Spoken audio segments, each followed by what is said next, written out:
नमस्कार, आर्यभट्ट टाइम्स में आपका स्वागत है, जहां आप जानेंगे बिहार की 7 नवंबर की 7 बजे तक की सभी ताजा बड़ी खबरों के बारे में। उससे पहले एक नजर सुर्खियों की ओर। पहले चरण में वोटर्स ने जमकर डाले वोट, 64.66% मतदान दर्ज। पहले चरण की वोटिंग खत्म, दूसरे चरण का प्रचार शुरू। सत्ता में परिवर्तन हो रहा है, अखिलेश प्रसाद सिंह, लालू यादव, राहुल गांधी पर अमित शाह का निशाना, विजय सिन्हा पर भड़की वीणा देवी। बढ़ते हैं खबरों की ओर विस्तार से। बिहार में पहले चरण में वोटर्स ने जमकर डाले वोट, 64.66% मतदान दर्ज। हाँ, चुनाव आयोग ने बताया है कि बिहार में पहले चरण में 64.66% वोटिंग हुई है। आपको बता दें कि लोकतंत्र के महापर्व के पहले चरण के वोटिंग की प्रक्रिया खत्म हो चुकी है। दूसरे चरण का प्रचार प्रसार जो है शुरू हो चुका है। बढ़ते हैं अगली खबर की ओर। पहले चरण की वोटिंग खत्म, दूसरे चरण का प्रचार प्रसार शुरू। जी हाँ, बिहार में पहले चरण का मतदान समाप्त हो गया है। 121 सीटों पर पहले चरण में लोगों ने अपने मताधिकार का इस्तेमाल किया। वोटिंग खत्म होने के बाद अलग अलग बूथों पर अब ईवीएम को सील किया जा रहा है। वैसे बूथ जहां मतदाता लाइन में लगे हुए थे, वहां उन्हें मतदान करने दिया गया है। आपको बता दें, इसी के चलते वोटिंग की प्रक्रिया खत्म हो चुकी थी और अब जो है दूसरे चरण का प्रचार प्रसार शुरू हो गया है।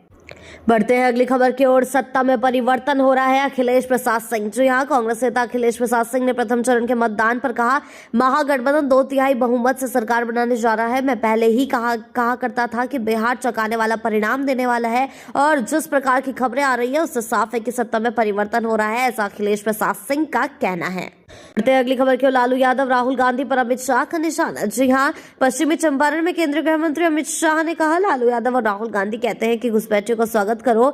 इनको बचाने के लिए लालू का बेटा और राहुल गांधी यात्रा निकालते हैं। मैं कह कर जाता हूँ, राहुल जी और लालू यादव कान खोलकर सुन ले। भारतीय जनता पार्टी और एनडीए की सरकार न केवल बिहार से बल्कि पूरे देश से चुन चुनकर घुसपैठियों को निकालने का काम करेगी। बढ़ते हैं अगली खबर की ओर। बिहार विधानसभा चुनाव, विजय सिन्हा पर भड़की वीणा देवी। जी हां, आपको बता दें, लखीसराय में उप मुख्यमंत्री विजय कुमार सिन्हा की कार पर हुए हमले पर मोकामा से आरजेडी की प्रत्याशी वीणा देवी ने कहा, उन्होंने खुद इसकी साजिश रची है। उन्होंने अपना वोट शेयर बढ़ाने के लिए ये सब करवाया है। जी हां, वीणा देवी ने बड़ा आरोप जो है लगाया है उप मुख्यमंत्री विजय कुमार सिन्हा पर। बढ़ते हैं अगली खबर की ओर। विजय सिन्हा पर आरजेडी का पलटवार। जी हां, आरजेडी ने एक्स पर लिखा है, 10 साल में लाख मिन्नतों के बाद भी विजय सिन्हा ने एक भी रोड नहीं बनवाया। आज वही जाकर मतदाताओं को मुंह चिढ़ा रहे हैं कि कभी रोड नहीं बनेगा। लखीसराय विधानसभा के हलसी प्रखंड के प्रतापपुर पंचायत के प्रतापपुर गांव में विजय सिन्हा की ओछी हरकत पर मतदाताओं ने रोड नहीं तो वोट नहीं का नारा लगाया। जी हां, विजय कुमार सिन्हा के काफिले पर हुए हमले के बाद विजय कुमार सिन्हा ने आरजेडी पर निशाना साधा था, लेकिन उसके बाद अब आरजेडी तरह तरह के पलटवार कर रहा है। बढ़ते हैं अगली खबर की ओर। बिहार विकसित होने की ओर कदम बढ़ा चुका है राजनाथ सिंह। जी हां, पूर्वी चंपारण में रक्षा मंत्री राजनाथ सिंह ने कहा, हम चाहते हैं कि इस हद तक व्यवस्था में परिवर्तन कर दे कि हिंदुस्तान की राजनीति से भ्रष्टाचार का नाम सदैव के लिए ही समाप्त हो जाए। बिहार अब विकसित बिहार बनने की ओर अपना कदम तेजी से आगे बढ़ा चुका है और यह सभी मानते हैं कि प्रधानमंत्री मोदी ने कहा है कि 2047 आते आते हम भारत को विकसित भारत बनाएंगे और जब तक बिहार विकसित बिहार नहीं बनेगा तब तक विकसित भारत का स्वप्न भी साकार नहीं हो सकता। बढ़ते हैं अगली खबर की ओर। विधानसभा चुनाव के बीच बुर्का पर गिरिराज सिंह का बड़ा बयान। जी हां, केंद्रीय मंत्री गिरिराज सिंह ने कहा कि बुर्का को ये लोग शरिया कानून से जोड़ना चाहते हैं, लेकिन मैं चुनाव आयोग के नियम से जोड़ना चाहता हूं। जब ये हवाई जहाज से यात्रा करते हैं, जब सरकारी योजनाओं का लाभ लेते हैं, तब क्या होता है? राहुल गांधी बांग्लादेशियों को वोटर बनाना चाहते थे, इसीलिए ये सब बयानबाजी कर रहे हैं और इसी का जवाब अब गिरिराज सिंह ने दिया है। बढ़ते हैं अगली खबर की ओर। बिहार में लालटेन बुझ चुकी है, शिवराज सिंह चौहान का बड़ा बयान। जी हां, केंद्रीय मंत्री शिवराज सिंह चौहान ने जहानाबाद की घोसी में जेडीयू उम्मीदवार ऋतुराज के समर्थन में चुनावी सभा को संबोधित किया। सभा को संबोधित करने के बाद उन्होंने कहा कि पहले चरण के चुनाव में वोटरों का जो रुझान है उसमें एनडीए की रिकॉर्ड तोड़ जीत हासिल करेगी। शिवराज ने कहा, ये मैं नहीं कह रहा हूं बल्कि तेजस्वी यादव भी कह रहे हैं। उनके पांव के नीचे की जमीन खिसक चुकी है, बिहार में लालटेन बुझ चुकी है।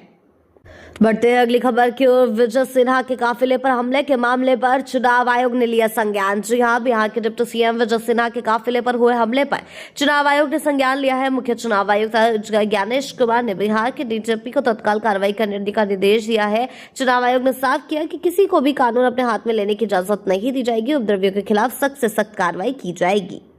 बढ़ते हैं अगली खबर की ओर। युवा सीएम बनने जा रहे हैं तेजस्वी यादव, अखिलेश का बड़ा बयान। जी हां, मोतिहारी में सपा चीफ अखिलेश ने कहा कि जब पहले चरण की वोटिंग पूरी हो चुकी है, जो संदेश जा रहा है वो यही जा रहा है कि इस बार युवा सीएम बनने जा रहा है। सीएम नीतीश कुमार पर उन्होंने कहा कि कोई उन्हें सीएम बनाने जा रहे हैं क्या अब वो माला दूसरों के गले में डाल रहे हैं, यानी कि अब सिर्फ और सिर्फ युवा सीएम बनेंगे, ना कि नीतीश कुमार। इस तरीके का तंज उनके द्वारा कसा गया है। बढ़ते हैं अगली खबर की ओर। बिहार में अलग अलग पोलिंग बूथों का दौरा करने पहुंचे थे तेज प्रताप यादव। जी हां, आपको बता दें, पहले चरण की वोटिंग के दिन जनशक्ति जनता दल के राष्ट्रीय अध्यक्ष और महुआ विधानसभा क्षेत्र से उम्मीदवार तेज प्रताप यादव वोटिंग के दौरान अलग अलग क्षेत्रों के पोलिंग बूथों का दौरा करने पहुंचे थे। आपको बता दें कि इस बीच उन्होंने एक बड़ा बयान भी दिया था तेजस्वी यादव के खिलाफ। वो लगातार बयानबाजी करते रहते हैं और इस बार भी ऐसा ही कुछ देखा गया। दोनों भाइयों की दूरी साफ तौर पर देखी गई है। बढ़ते हैं अगली खबर की ओर। हम इतने लोभी नहीं है कि हमें कुर्सी पर बैठना है, तेज प्रताप यादव। जी हां, जनशक्ति जनता दल के राष्ट्रीय अध्यक्ष और महुआ विधानसभा क्षेत्र से उम्मीदवार तेज प्रताप यादव ने कहा कि किसी की भी सरकार रहे जो आम आदमी को रोजगार देगी, पलायन रोकेगी, बिहार में बदलाव लाएगी, हम उसके साथ रहेंगे। जनता मालिक है, जनता ही चीजें बनाती है और बिगाड़ती है। विरासत लोहिया जी और कर्पूरी ठाकुर की विचारधारा सामाजिक न्याय, संपूर्ण परिवर्तन, संपूर्ण क्रांति का है।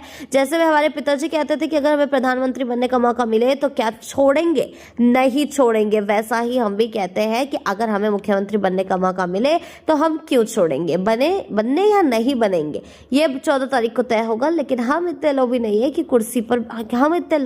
कि हमें कुर्सी पर बैठना है।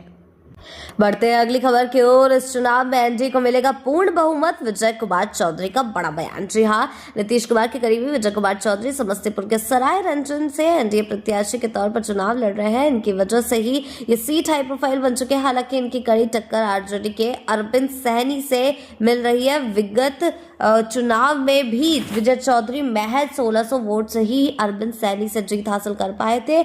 उजियारपुर विधानसभा क्षेत्र के दलसिंहार साय स्थित केवटा बूथ संख्या पर आपको बता दें 363 पर जल संसाधन मंत्री और सराय रंजन के एनडीए प्रत्याशी विजय कुमार चौधरी ने अपना मतदान किया है।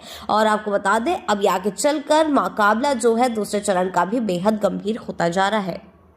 बढ़ते हैं अगली खबर की ओर। अररिया में पीएम मोदी की सभा, दूसरे चरण के प्रचार में जुटा एनडीए। जी हां, अररिया में प्रधानमंत्री नरेंद्र मोदी की सभा कल रही है और जो कि जनसभा को उन्होंने संबोधित किया है। बिहार में जंगल राज की सरकार 1990 से 2005 तक थी। 15 साल तक रही जंगल राज ने बिहार को बर्बाद कर दिया है। इस तरीके की बात जो है प्रधानमंत्री मोदी द्वारा अररिया की जनसभा में की गई है। सरकार चलाने के नाम पर आपको सिर्फ लूटा गया है। जंगल राज के 15 साल में बिहार में कितने एक्सप्रेसवे बने? शून्य, यानी नील बट्टे माटा।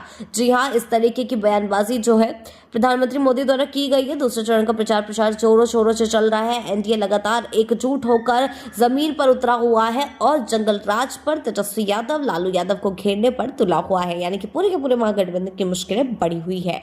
आगे क्या कुछ होता है, आगे के अपडेट्स के लिए, बिहार की ऐसी ताजा बड़ी खबरों के लिए जुड़े रहे आर्यभट्ट टाइम्स के साथ ही चैनल को सब्सक्राइब करना ना भूलें और हमारी फेसबुक और वेबसाइट के साथ भी जरूर जुड़े। ऐसी ही अपडेट्स के लिए जुड़े रहें आर्यभट्ट टाइम्स के साथ ही चैनल को सब्सक्राइब करना ना भूलें और हमारी फेसबुक और वेबसाइट के साथ भी जरूर जुड़ें।